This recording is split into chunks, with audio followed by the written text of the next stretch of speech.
Hello बच्चों, let's read out the question first. The basic cause of charging is. So यहाँ पर simply हमसे question पूछ रहा है कि बेसिक काउज ऑफ चार्जिंग क्या हो सकता है। तो चलिए हम स्टार्ट करते हैं यहाँ सोल्यूशन से। But before of that, let's see the key concept which we are going to use here for this question. So basically charging कब होती है, यदि हम इस कॉन्सेप्ट को समझें सो हम बेसिकली इसका आंसर दे सकते हैं। सो लेट सपोज कि मेरे पास टू चार्जेस है, ठीक है। एक हो जाएगा पॉजिटिव चार्ज, ठीक है, एक को मान रहा हूँ पॉजिटिव, एक को मान रहा हूँ निगेटिव।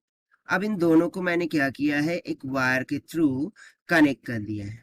अभी पॉजिटिविटी किसको इंडिकेट कर रही है कि इसके पास ज्यादा एनर्जी है, और निगेटिविटी क्या इंडिकेट कर रही है कि इसके पास लेस एनर्जी है।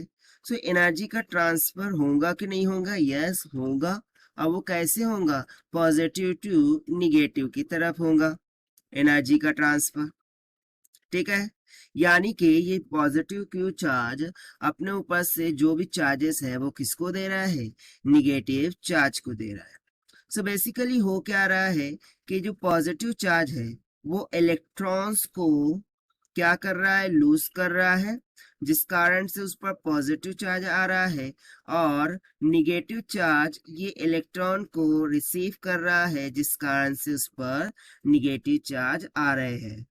सो बेसिकली यहाँ पर किसका ट्रांसफर हो रहा है? इलेक्ट्रॉन्स का ट्रांसफर हो रहा है, ठीक है। और उसी कारण से क्या हो रहा है, ये चार्ज जो है तो चार्जिंग हो रहा है, यानी कि एनर्जी ट्रांसफर हो रही है, मींस व्हाट के चार्जिंग हो रही है, ठीक है। अब यहाँ पर हमने बताया कि इलेक्ट्रॉन ही ट्रांसफर हो रहा है। सो बेसिकली यदि मैं एक एटम को कंसिडर करूं, सो एटम में क्या होता है? न्यूक्लियस, प्रोटॉन, ठीक है, और उसके अराउंड में सर्कुलर ऑर्बिट में इस तरीके से इलेक्ट्रॉन क्या करते हैं? रिवॉल्व करते रहते हैं। अब बेसिकली यदि मैं प्रोटॉन की बात करूं, ठीक है, प्रोटॉन की, सो प्रोटॉन कहाँ होता है? न्यूक्लियस में होता है। सो वो तो ट्रांसफर नहीं हो सकता क्योंकि वो न्यूक्लियस में है, और न्यूक्लियस में से ट्रांसफर होने के लिए उसे बहुत ज्यादा एनर्जी की रिक्वायरमेंट होगी, जो कि हम दे नहीं सकते। तो इसीलिए प्रोटॉन तो ट्रांसफर नहीं होगा फिलहाल के लिए, ठीक है।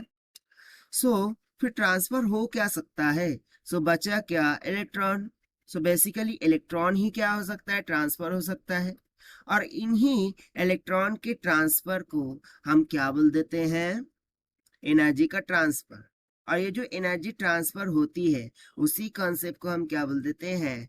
चार्जिंग, ठीक है। उसी को हम क्या बोल देते हैं? चार्जिंग बोल देते हैं। सो यहाँ पर बेसिकली आप देख सकते हैं कि चार्जिंग किसके द्वारा हो रही है? इलेक्ट्रॉन के द्वारा हो रही है। So simply the basic cause of charging is actual transfer of electrons, यानी कि यहाँ से जो ऑप्शन सी है वो हमारा क्या हो जाएगा? करेक्ट हो जाएगा।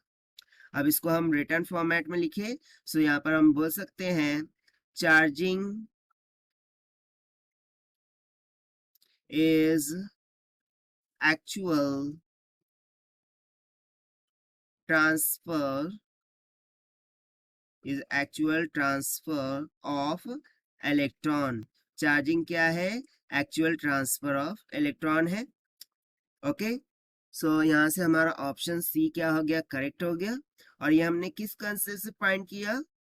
यहाँ पर आपने देखा कि न्यूक्लियस में इलेक्ट्रॉन प्रोटॉन होते हैं। सो प्रोटॉन तो ट्रांसफर नहीं हो सकता, सो इलेक्ट्रॉन ही ट्रांसफर होगा, और इलेक्ट्रॉन के ट्रांसफर को ही हम चार्जिंग बोलते हैं। सो बस इसी कॉन्सेप्ट से हमने इस क्वेश्चन को सॉल्व किया है। So this is the required solution. I hope you understood it well. Best of luck. Thank you.